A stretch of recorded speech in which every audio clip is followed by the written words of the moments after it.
This is something you guys have been requesting the hell out of for a long time. It took a lot of time, but I finally found 3 stories that take place during school lockdowns.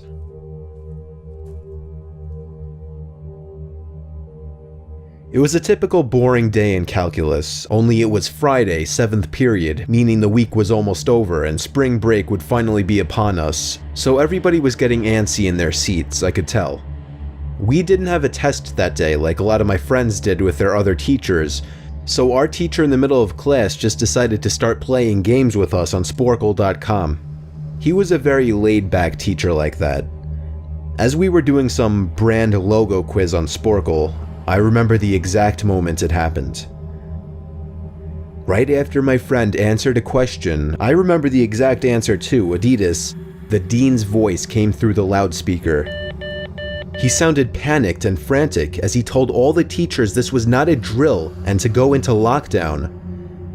I actually got the chills and I got goosebumps on my arms as our usually laid-back teacher too seemed panicked as he ran to turn off the lights and ushered us to the back corner of the room.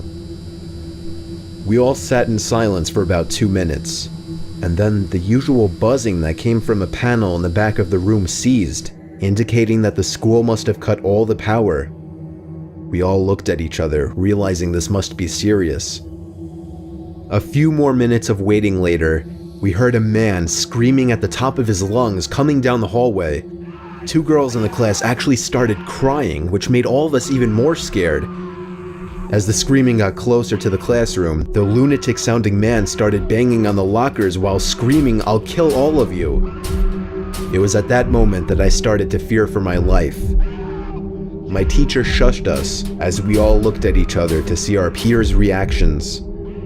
The banging then moved from the lockers to our classroom door,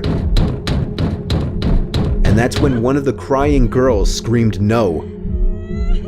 The banging on the door only grew worse as the man started screaming, "Open up." 2 of the girls in the class were crying out loud now. It felt like an eternity that man was pounding at the door, but eventually he finally continued down the hallway, screaming like a mentally insane person until we could not hear him anymore. I'd say 10 minutes later, though it felt like half an hour given the situation, the dean came back on the loudspeaker explaining the situation, which was surprising for him to do.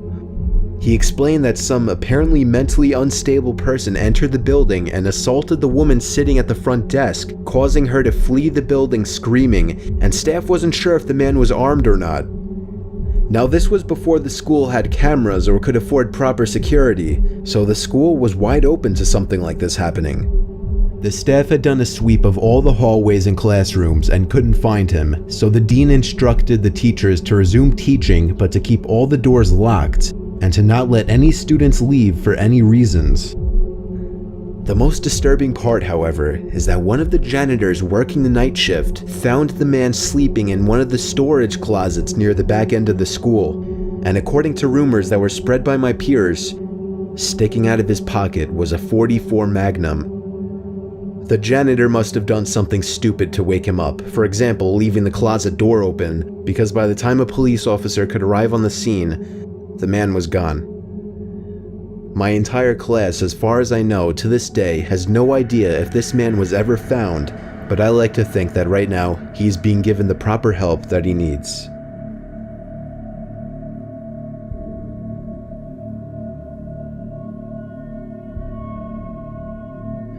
My school has 2 lunch periods. First lunch period is for all 6th graders and some 7th graders.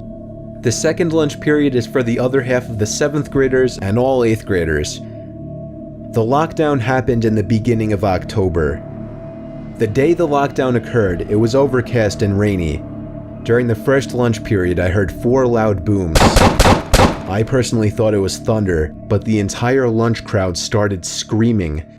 I was thinking those kids were just serious pussies, but the campus security came in and started yelling at people to go into the multi-purpose room, and the kids who were in line buying lunch had to throw out their lunch and come inside. Me and some friends went inside the room along with a huge group of other kids. Everyone was curious as to what was happening. Our multi-purpose room is huge, and the back wall of the room is made of see-through glass. When me and my friends were rushed inside the campus, security was covering the glass with the curtains, and there were adults at every exit. My friend Eric was curious, as well as the rest of us, so he asked one of the adults what was going on. When he came back, he said, "You know how right in front of TMS there's those houses?" I replied, "Yeah." "There's this mentally disabled, crazy man that barricaded himself in front of his house, and he's threatening to commit suicide and kill the cops if he's evicted. He was walking around outside of school watching kids in a weird way," Eric told us. It turned out the man was also a registered sex offender, making matters worse. We were stuck in the multi-purpose room for a whole hour, taking up 2 periods. After the whole thing was settled, we were escorted to our classrooms one by one. I later found out that the man lives next to my friend Brandy, who told me about the previous Halloween when she saw the same man at his window cutting his arm and writing in his own blood, "Don't come here or I'll kill you," on his window. Of course, being Halloween, people, including Brandy, assumed it was just for the holiday. But after this horrific incident, we knew this man was mental, and we're glad he never got near us.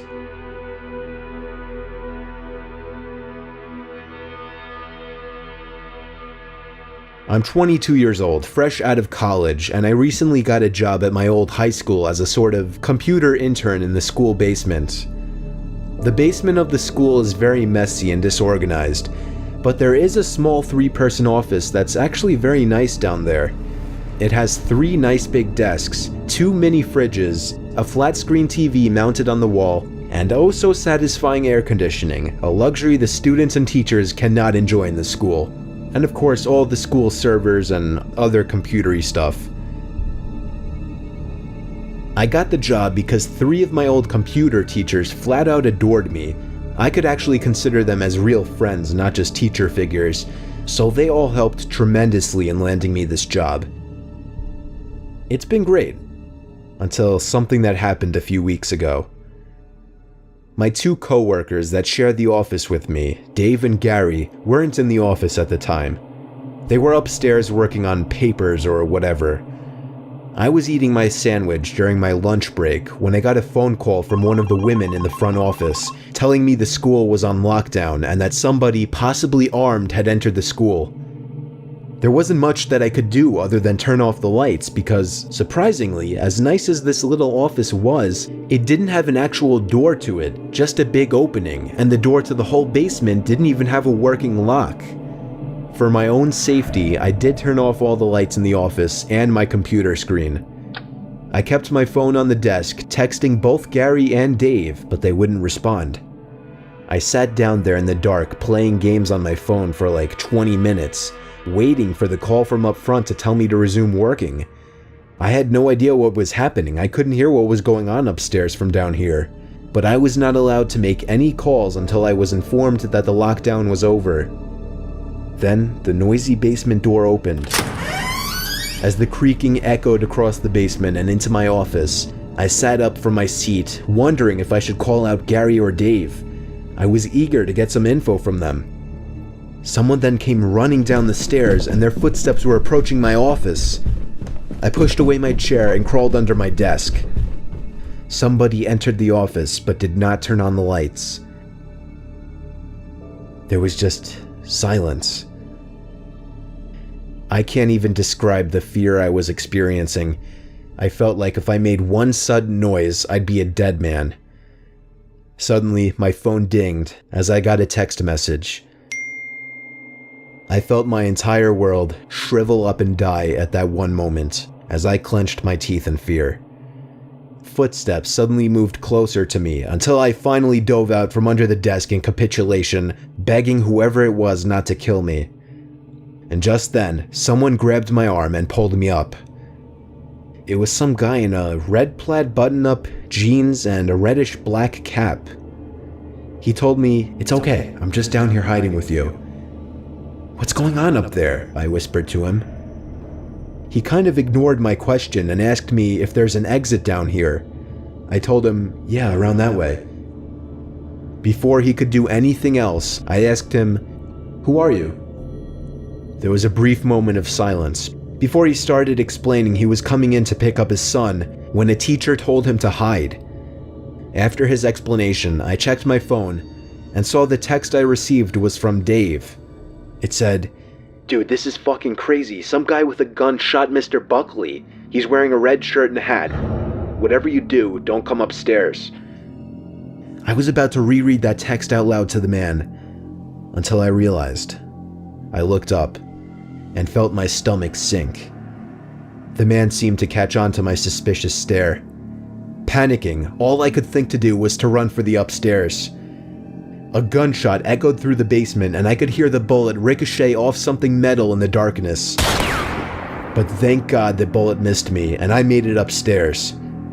Fortunately, police were waiting at all exits, including the basement exit, and caught the man the second he opened the door.